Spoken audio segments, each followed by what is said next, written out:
What's good? What's good? We back.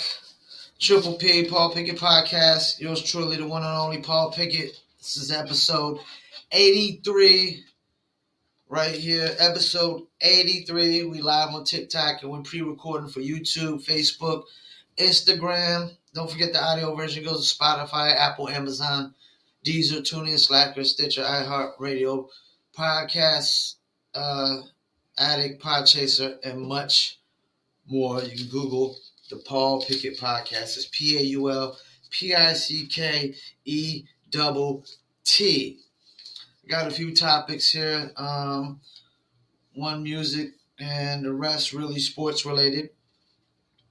Don't forget this podcast is sponsored by Promo Palace LLC at promopalace.biz. If you need online marketing promotions for your music, your product, your brand, and your service, check out Promo Palace LLC at promopalace.biz. Also, if you're a dog lover, you're an animal lover, you're a cat lover, and you like t-shirts and hoodies, check out New Litter Apparel at newlitter.com.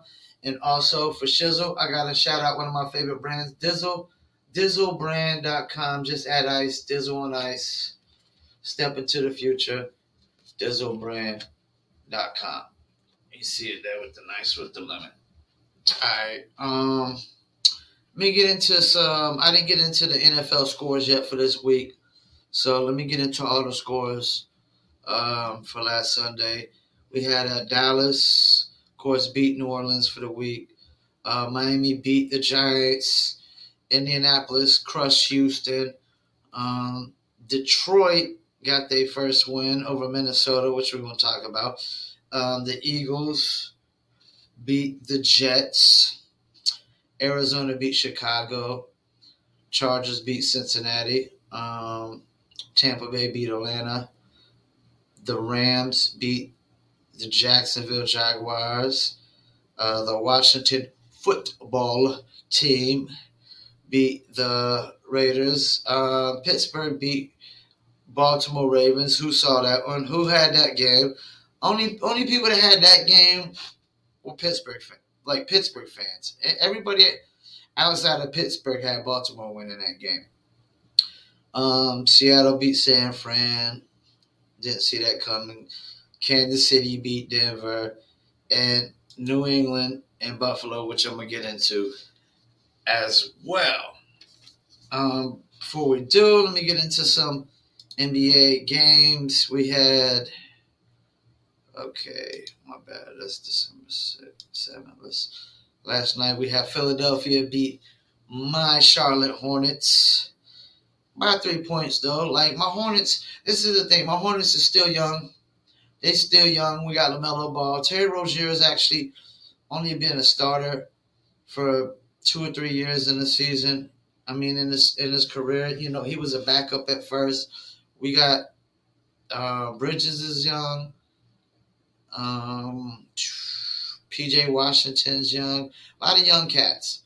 Let's see. OKC beat Detroit. And Indianapolis Pacers beat the Washington Wizards. Memphis beat Miami. Of course, Miami's shorthanded right now. And Chicago beat Denver. Chicago is just looking real, real good. The Milwaukee Bucks beat Cleveland. The Milwaukee Bucks are getting rolling right now. Now that they got all their guys pretty much healthy. The Hawks beat the T-Wolves. Suns beat the Spurs. Golden State beat the Magic. And the Clippers beat Portland. Portland is a mess right now. They got to get on rebuild. They need to decide if they're moving on from Damian Lillard or CJ McCollum or both. I think they got 3 expiring contracts. Let them go. Portland needs to get on a rebuild.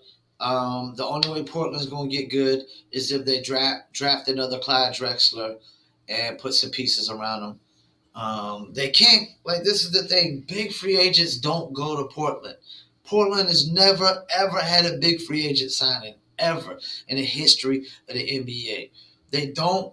Players don't leave their team, not big superstars. Big superstars don't leave their team and go to Portland.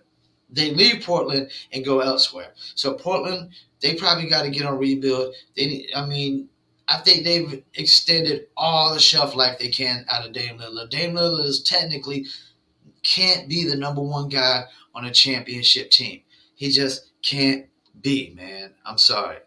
It's not happening. It's just really not happening. It's not. Dame Lillard can't be that guy. Let me talk about the Rockets. Rockets won 6 straight. It's crazy. Like, the Rockets literally lost 15 straight, and all of a sudden they won 6 straight. Like, this never happened in sports ever, And they're real young. But when you look at the Rockets on paper, they got a competent NBA team, even though they're young. They really do. And, this is the NBA, man. You can't stay at the bottom forever, but for so long. So big up to the Rockets. And Jalen Green has been hurt for most of this, but they still got a lot. They still got a couple pieces, like Daniel House and Eric Gordon and whatnot. They still got some veteran pieces coming off the bench. It's just most of their starters are young. Christian Wood, Detroit Pistons made a mistake by letting Christian Wood go. Next topic I want to talk about is Brandon Ingram. Brandon Ingram seemed to regress, along with another player, R.J. Barrett. He's regressed. Like, he's supposed to have been. You thought R.J. Barrett would have been taking that step right now, but he hasn't. And Brandon Ingram, with Zion being out, Brandon Ingram should be averaging like 27 to 30 points a game. I remember a time in the NBA, every team had a guy that was damn near putting up 25 a game. 25 a game, man, I'm telling you. So Brandon Ingram has regressed. R.J. Barrett has regressed. And this is the thing, like, it's not like Tyler Hero. When Tyler Hero bought out as a rookie, had a not too good second season, and then now he's balling out this year. And it seems that Tyler Hero coming off the bench is even better for him to balling out. Like, when he's a starter, it doesn't seem like he puts up the same numbers. But as a coming off the bench, he's putting up 20 a game, damn near every single night. You know what I'm saying? But Brandon Ingram been in the league long enough where if he starts regressing, because he shouldn't be. I think he's averaging. I know he's averaging less points than last year. I know he is, and with Zion not being there and the team they got, he should be really just putting up crazy numbers, but he's not. R.J. Barrett, as young as he is, he should have been taking that next leap, but he's regressing. Cam Reddish is starting to get better while he's, I don't know, getting a little worse. So I never really was high on R.J. Barrett like that anyways. I really wasn't. What else we got? We got Lions got their first win. Boy, the Detroit Lions and Detroit sports. I don't know about the Red Wings. They might be. I don't watch hockey, so the Red Wings might be good nowadays. They used to be good all the time back in the days, but Detroit sports for a while has been pretty pathetic. The Lions, for my whole lifetime, the Detroit Lions have always been pathetic. They've never really, in my whole lifetime, they might have went to the playoffs 2 or 3 times probably that I can remember of. Even in the Barry Sanders days, they ain't had no quarterback. They didn't really have no dominant defense. If they had a dominant defense to go along with Barry Sanders, the Detroit Lions would have been raw the Barry Sanders era. Because that would have been the same thing the Chicago Bears were. You had Walter Payton and a dominant defense, but they never had a dominant defense and they never had a legit Pro Bowl quarterback with Barry Sanders. And then they bring in Matthew Stafford, and he didn't really have a winning seasons until he had Megatron. And once Megatron retired, that was that for that winning seasons.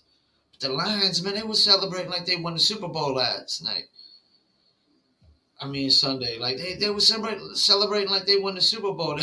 They won the first game of the year, and it was like they won the Super Bowl. Like I still feel like they were celebrating a little too much. I mean, you still like you're gonna be like 1-15 for the season or whatever it is. You still only. I mean, Lions ain't getting no other wins, and you literally trade out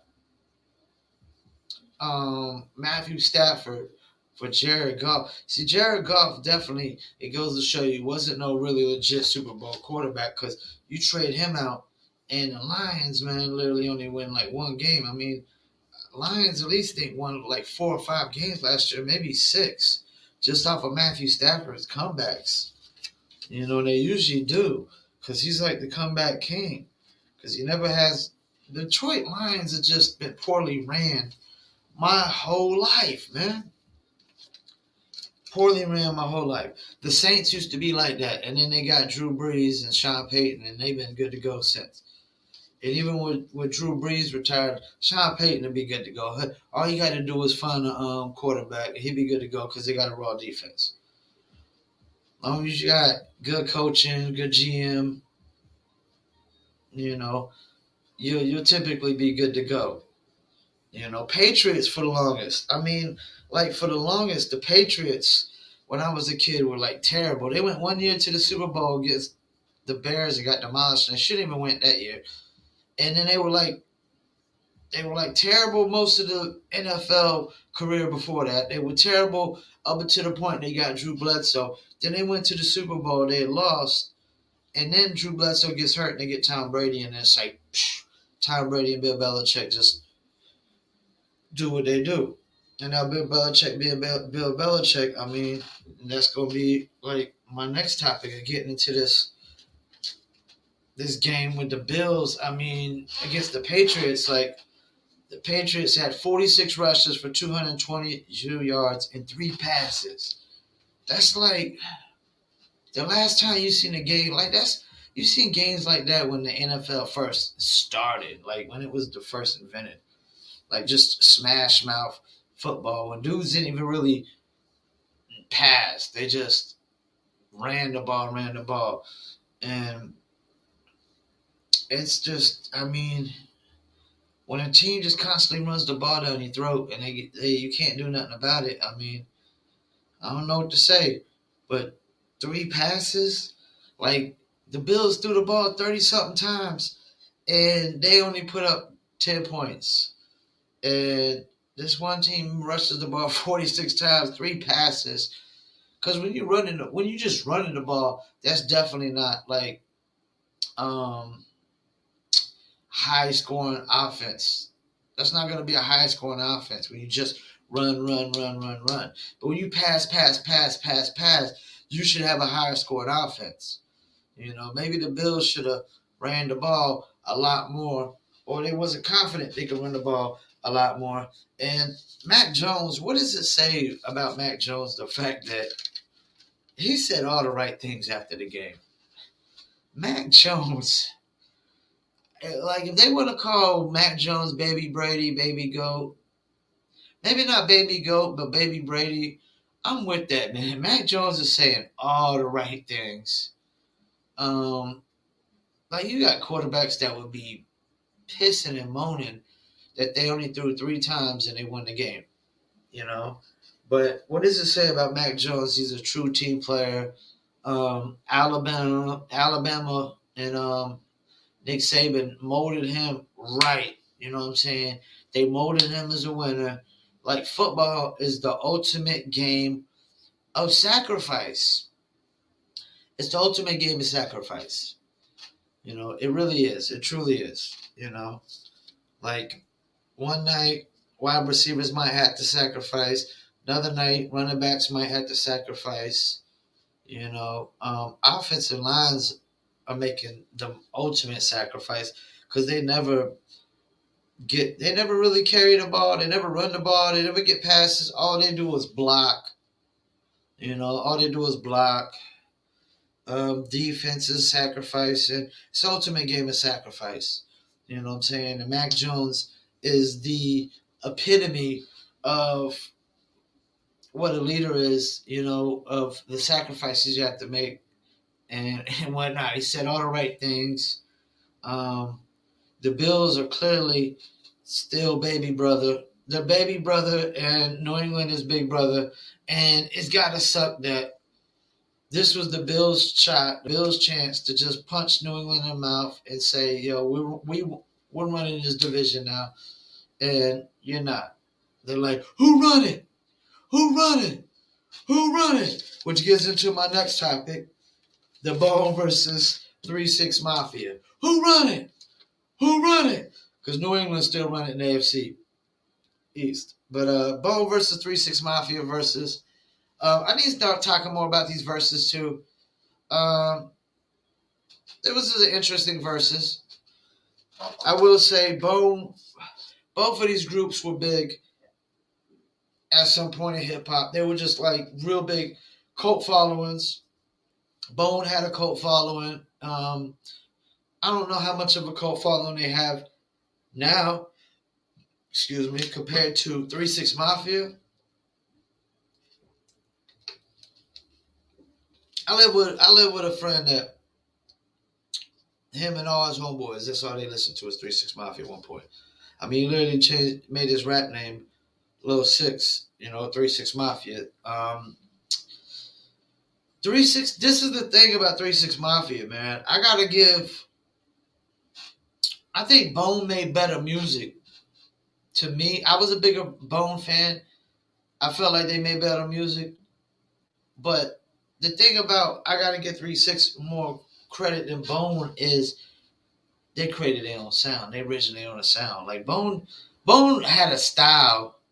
They had a style they originated, but they didn't really originate their own sound. They had all these different producers that they worked with. Like 3-6 Mafia produced the music themselves. You know what I'm saying? They produced the music. They created the sound. I'm a big fan of DJ Paul. Of course, this is the Paul Pickett podcast. Why would I not be a fan of DJ Paul? Let me talk a little bit about the incident, like the fight that broke out. Like from my take,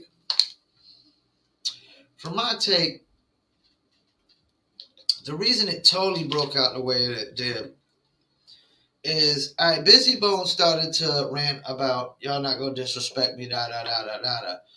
I think what really crossed the line was Juicy J saying, "Suck my dick."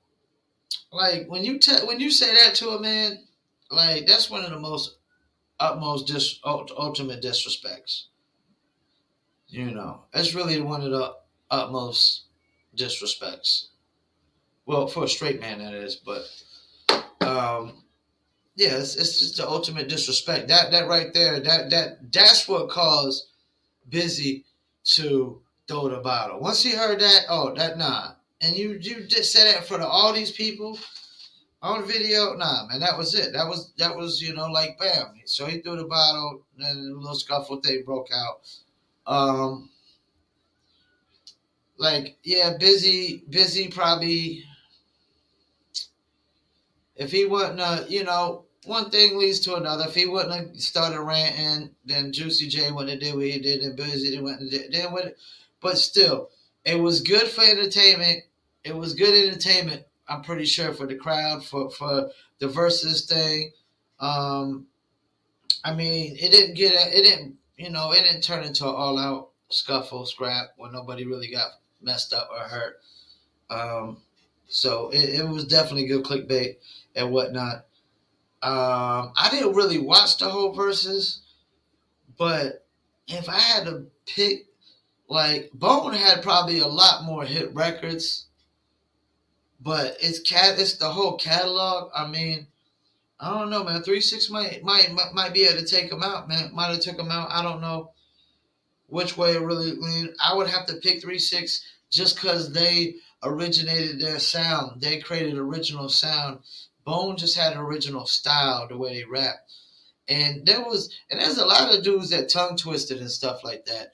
They just did it a little bit different. And all the rappers in the group had, they all did that style and whatnot pretty much.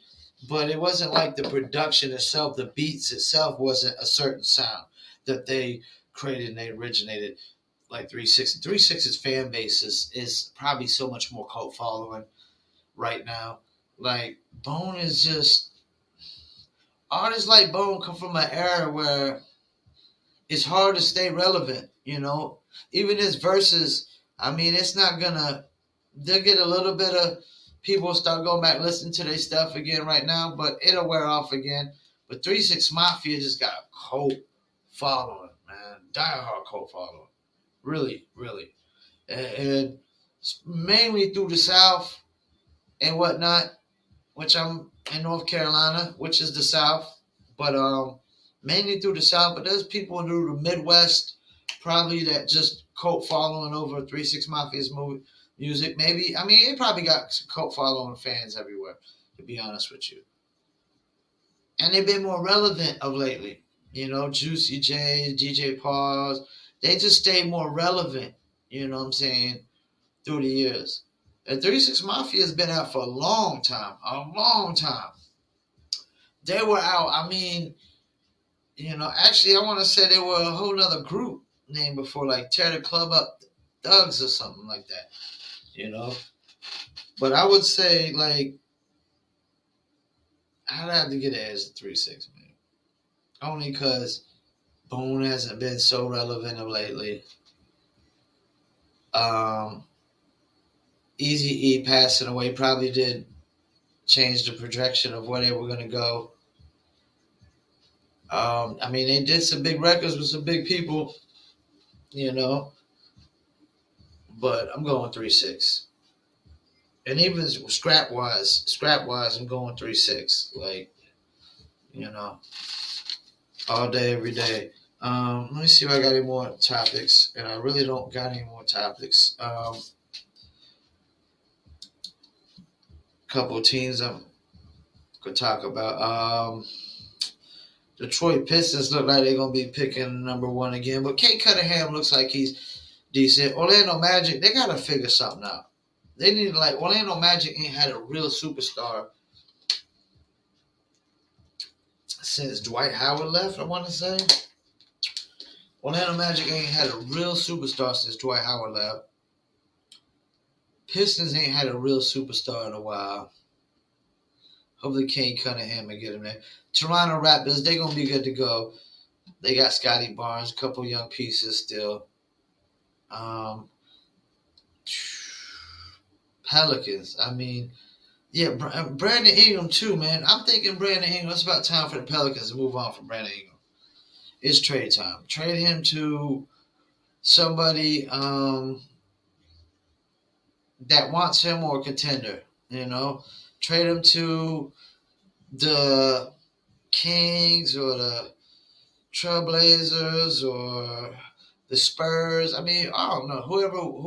Whatever taker. I mean, I don't know if there's any. Maybe Memphis would want him. The Jazz. I don't know. Maybe there's a contender out there that would like Brandon Ingram. But it's time for the Pelicans to move on from Brandon Ingram. OKC Thunder, Oklahoma City Thunder, they still rebuild. Houston Rockets rebuild. San Antonio Spurs, it's time for a rebuild. I don't know if Popovich is going to be with it, but it's time for a rebuild. I mean, almost down to the bottom. Kings got to make some moves. It's time to move on from De'Aaron Fox. He's another one. He's regressed. De'Aaron Fox has regressed. And there's no other superstar on that team for him to have regressed. They got Tyrese Halliburton and the other guard they drafted, Davion Mitchell. They could actually start both of those guys, and they're both young. First year and second year player. De'Aaron Fox is probably in his. He came in with Lonzo Ball, so he's in like his 6th year, I want to say now. Lonzo Ball is over there shining in Chicago, winning games, and De'Aaron Fox, that's the thing. He hasn't translated into winning yet. Lonzo Ball showed he could translate into wins. Or he could be a starting point guard. Lonzo Ball is a starting point guard for a team that's right now number 2 in the East. That says a lot. De'Aaron Fox is the starting point guard for a team that's number 11 in the West. And even if it was in the East, it wouldn't make no difference. Maybe De'Aaron Fox to Orlando. I don't know. New York, De'Aaron Fox to New York. That might be a good look. I just know it's probably time for Sacramento to move on from De'Aaron Fox. And that's it. This is episode 83. I want to thank y'all for tuning in. If you're watching live on TikTok, please hit the follow, and I will follow back. If you're on Facebook, hit that like. If you're on YouTube, hit that click now subscribe button in the right-hand corner. If you're on Instagram TV, hit that follow. And the audio versions, of course, goes to Spotify, Apple, Amazon, Deezer, TuneIn, Slacker, iHeartRadio, Stitcher, Podcast Addict, Podchaser, and much more. Don't forget this podcast is sponsored by Promo Palace LLC at promopalace.biz. We do online marketing promotions for your music, your product, your brand, or your service. Check out promopalace.biz. If you're a dog lover, you're a cat lover, you're an animal lover, and you like t-shirts and hoodies, then check out New Litter Apparel at newlitter.com. We got all different kinds of t-shirts with dogs on them, all types of t-shirts with cats on them. And the top of the year, we're going to have new cats and dog designs coming once a month. Also, for Shizzle, I got a shout out, dizzlebrand.com. Just add ice, Dizzle and ice. Check it out. Step into the future. Do your Dizzle. Dizzlebrand.com. Check out the website. Got a bunch of recipes on there. You can follow them on Instagram, Facebook, YouTube, Twitter, and more. Once again, I want to thank y'all for tuning in. My name is Paul Pickett. This is the Paul Pickett Podcast, a.k.a. Triple P, a.k.a. the Common Sense Podcast, a.k.a. your source for music, sports, politics, world events, and more. Thank you for tuning in. Peace, and I'm out.